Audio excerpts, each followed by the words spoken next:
Subscribe and press the bell icon for my upcoming videos. نہ جانے کیوں میرا دل گواہی دے رہا تھا کہ اگر میں ان کے ساتھ گیا تو پولیس مجھے زبردستی قتل کے جرم میں ملوث کر دے گی۔ میرا ذہن بڑی ہی تیزی سے سوچ رہا تھا کہ اچانک ایک بہت ہی خطرناک قسم کا خیال میرے ذہن میں آیا۔ میں نے نظر گھمائی تو مجھے بیڈ سے 2 قدم کے فاصلے پر اپنی کھڑکی کھلی نظر آئی، لیکن تیسری منزل سے چھلانگ لگانا اتنا آسان نہ تھا، نہ ہی میں کوئی فلمی ہیرو تھا جو آسانی سے فرار ہو سکتا تھا۔ چنانچہ میں نے اپنے آپ کو پولیس کے حوالے کرنا زیادہ ضروری سمجھا۔ ہو سکتا تھا کہ فرار کی صورت میں پولیس گولی چلا دیتی۔ پولیس والوں نے مجھے لے جا کر لاک اپ میں بند کر دیا، مگر اس سے پہلے وہ میرے فنگر پرنٹس لینا نہ بھولے۔ لاک اپ میں میرے ساتھ ایک قیدی اور بھی تھا جو گھٹنوں میں منہ چھپا کر بیٹھا تھا۔ میں اس بندے کو نظر انداز کرتا ہوا دیوار سے ٹیک لگا کر بیٹھ گیا۔ ناہمہ کا خون اسی پراسرار بندے نے کیا تھا اور مجھے پھنسا دیا تھا۔ اگر انگلیوں کے نشان آلۂ قتل سے میل کھا گئے تو پھر مجھے پھانسی سے کوئی نہیں بچا سکتا۔ میرا چہرہ خوف دہشت سے زرد پڑ گیا تھا۔ اتنے پریشان کیوں ہو؟ ایک آواز میرے کانوں سے ٹکرائی۔ میں نے آواز کی سمت دیکھا تو یہ اسی قیدی کی آواز تھی جو سر چھپائے بیٹھا تھا۔ پریشانی مصیبت کا حل نہیں، اس نے سر اٹھائے بغیر پھر کہا۔ تم کون ہو؟ تم کون ہو بھائی؟ اس شخص نے آہستہ سے سر اٹھایا۔ اس کا چہرہ دیکھ کر میں چونک گیا۔ اس کے ہونٹوں پر مسکراہٹ تھی اور چہرے پر وہی بچوں جیسی معصومیت۔ یہ وہی شخص تھا جو مجھے بار بار نظر آتا تھا، یہ وہی تھا جو خواب میں دکھا تھا۔ تم یہاں؟ میں نے حیرت سے کہا۔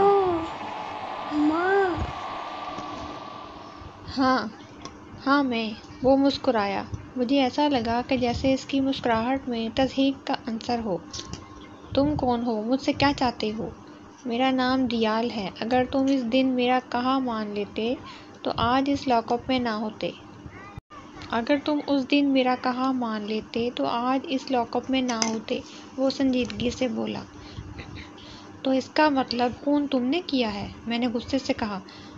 میں خون کرتا نہیں، کرواتا ہوں۔ اس بے وفا کو تم نے ہی مارا تھا، وہ مسکرایا۔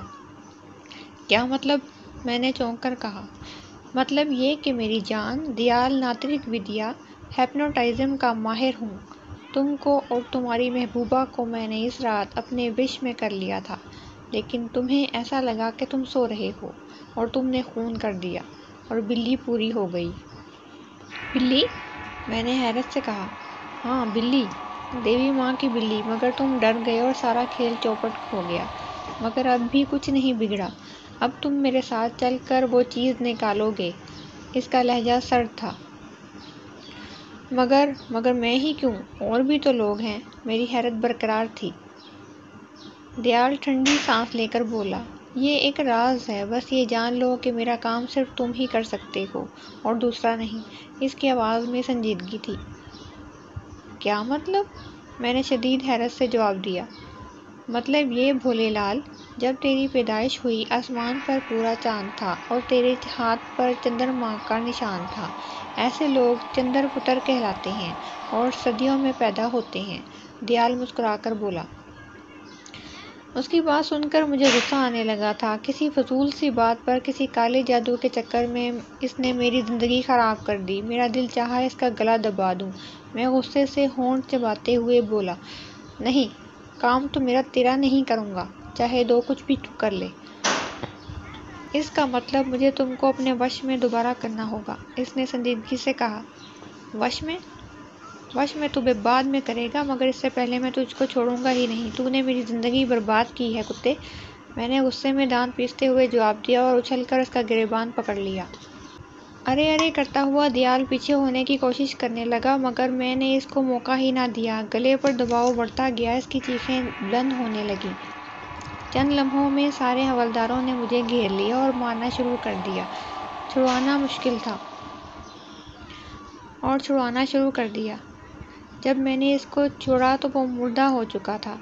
پولیس والے مجھے دھمکیاں گالیاں دے رہے تھے اور مارتے جا رہے تھے۔ اچانک میری نظر اس قیدی پر پڑی تو میں حیران ہو گیا۔ یہ دیال نہیں تھا، کوئی اور بندہ میرے ہاتھوں مارا گیا تھا۔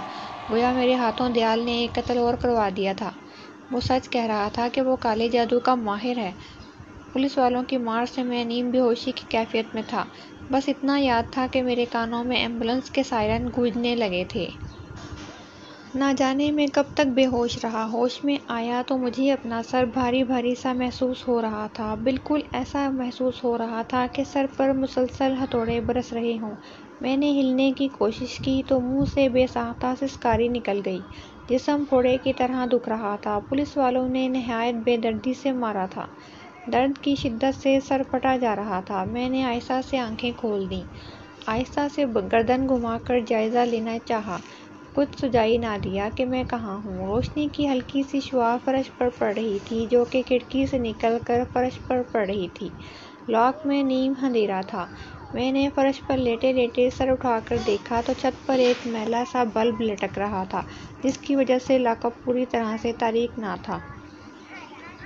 میں نے گردن گھما کر اوپر کی سمت دیکھا تو ایک چھوٹا سا روشن دان موجود تھا جس پر لوہے کی سلاخیں تھیں۔ روشن دان کا قطر اتنا بڑا تھا کہ ایک چھوٹا فین جو کہ کاروں میں بسوں میں موجود ہوتا ہے فٹ ہو سکتا تھا۔ میرے ہاتھوں ایک بے گناہ اور مارا گیا تھا۔ ناہما نے مجھے دھوکہ ضرور دیا تھا مگر اس کی سزا موت نہیں تھی۔ وہ بدنصیب قیدی نہ جانے کون تھا جسے میں نے مار دیا تھا۔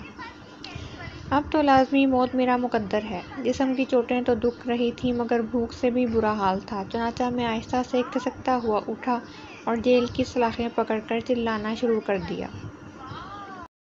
کیا ہے؟ ایک کانسٹیبل نے نفرت بھرے لہجے میں پوچھا۔ بھوک لگی ہے، میں نے منمناتے ہوئے جواب دیا۔ اوہو، صاحب کو بھوک لگی ہے، کانسٹیبل نے طنزیہ لہجے میں جواب دیا۔ میں نے اس بات میں سر ہلایا۔ بہت چربی چڑھ گئی ہے تیرے کو، چپ کر کے بیٹھا رہ، کانسٹیبل نے غصے سے بولا۔ کانسٹیبل کے چہرے کے خوفناک تاثرات دیکھ کر میں نے چپ سادھ لی۔ تھوڑی دیر گزری تھی کہ مجھے بھاری بوٹوں کی دھمک سنائی دی۔ چنانچہ لمحوں میں میرے سامنے چند پولیس والے جن میں ایک سینئر آفیسر تھا موجود تھے۔ اوئے، تو آدھی مجرم لگتا ہے، کس گروہ سے تعلق ہے تیرا؟ وہ آفیسر لاک اپ کھول کر اندر داخل ہوتے ہوئے بولا۔ نہیں سر، میں بے قصور ہوں۔ اوئے ناٹک مت کر، وہ لڑکی تیری ماں تھی اور وہ قیدی تیرا باپ جسے تو نے مار دیا، وہ مجھے ٹھنڈے مارتا ہوا بولا۔ اس کے بوٹوں کی ضرب بہت زوردار تھی۔ میرے منہ سے ہلکی سی چیخ نکل گئی۔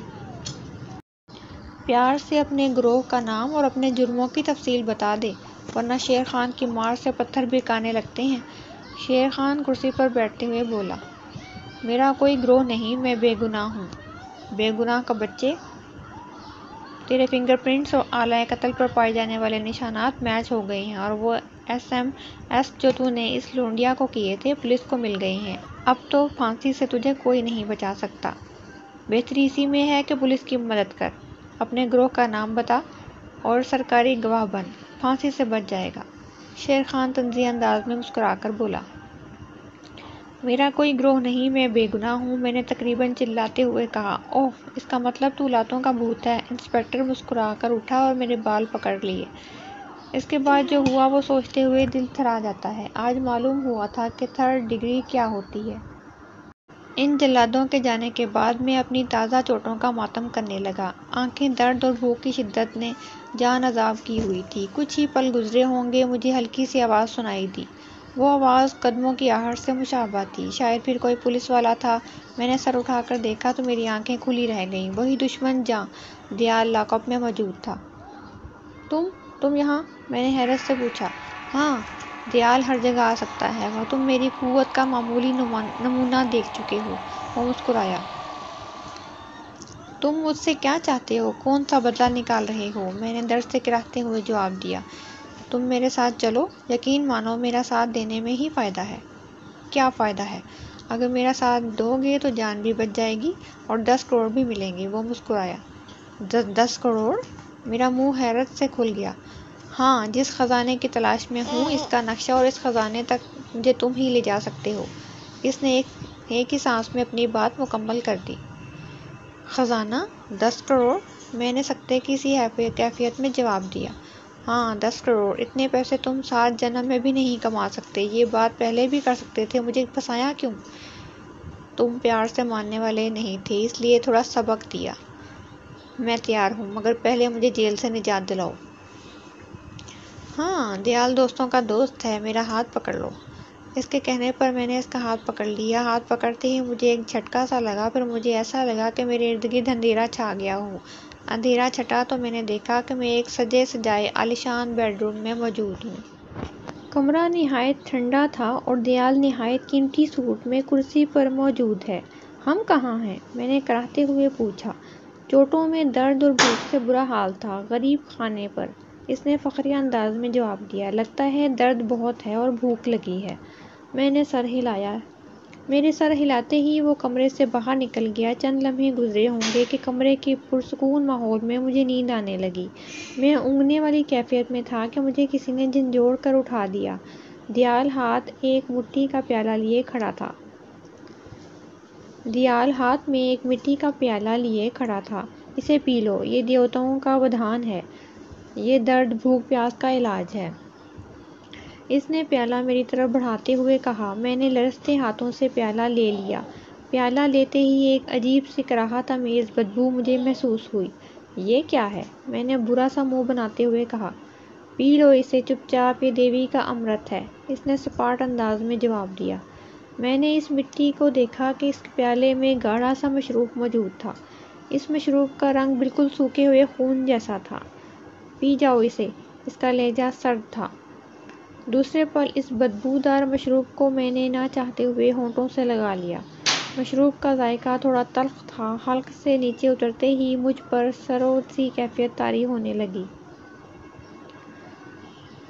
حلق سے نیچے اترتے ہی مجھ پر سرور سی کیفیت طاری ہونے لگی۔ چند لمحوں کے بعد درد اور بھوک کا احساس جاتا رہا۔ میرا دماغ سرور کی سی کیفیت میں آ گیا تھا، جبکہ دیال کے لبوں پر بڑی ہی پراسرار سی مسکراہٹ تھی۔ لمحاتی توقف کے بعد وہ گویا ہوا۔ آج پورن ماسی کی رات ہے، آسمان پر پھر چاند چمکے گا اور تم میری وہ چیز نکال دو گے۔ ہاں ضرور، مگر وہ ہے کیا چیز؟ میں نے سرور بھرے لہجے میں پوچھا۔ اس جوہر میں وہ نقشہ ہے جو تم مجھے دو گے، اس کے بعد خزانے کی تلاش شروع ہوگی جس میں تم میرا ساتھ دو گے۔ خزانہ ملنے کے بعد 10 کروڑ روپے تمہارے، دیال مسکراتے ہوئے بولا۔ مگر ایک بات میری سمجھ نہیں آئی، جب تم اتنی شاہانہ زندگی گزارتے ہو اور تمہارے پاس اتنی دولت ہے تو خزانے کے لیے اتنی جوخم اٹھانے کی کیا ضرورت؟ میں نے بیڈ روم کی سجاوٹ دیکھتے ہوئے پوچھا۔ میری بات کا دیال نے جواب نہیں دیا، بلکہ میری بات سن کر اس کے چہرے کے تاثرات عجیب ہو گئے۔ نہ جانے کیوں مجھے ایسا لگا کہ بات صرف دولت کی نہیں اور بھی کچھ ہے۔ دیال جو نظر آتا ہے وہ ہے نہیں۔ رات ہوئی، ہم دونوں کار میں سوار ہو کر اس جوہر کی طرف نکل کھڑے ہوئے۔ آسمان پر پورا چاند تھا، ٹھنڈی اور خوشگوار ہواؤں نے موسم سہانا کر دیا تھا۔ ہم اسی وادی میں پہنچ چکے تھے۔ میں نے اس جوہر میں ہاتھ ڈالا، میرا ہاتھ ایک سخت چیز سے ٹکرائے۔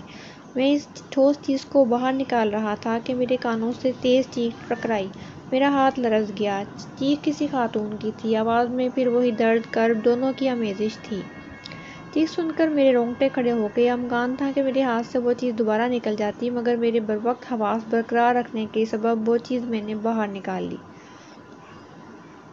وہ ایک منقش صندوق تھا جو کہ نہایت خوبصورت تھا۔ حیرت انگیز بات یہ تھی کہ وہ صندوق کیچڑ میں پڑا ہونے کے باوجود بھی نہایت صاف ستھرا تھا۔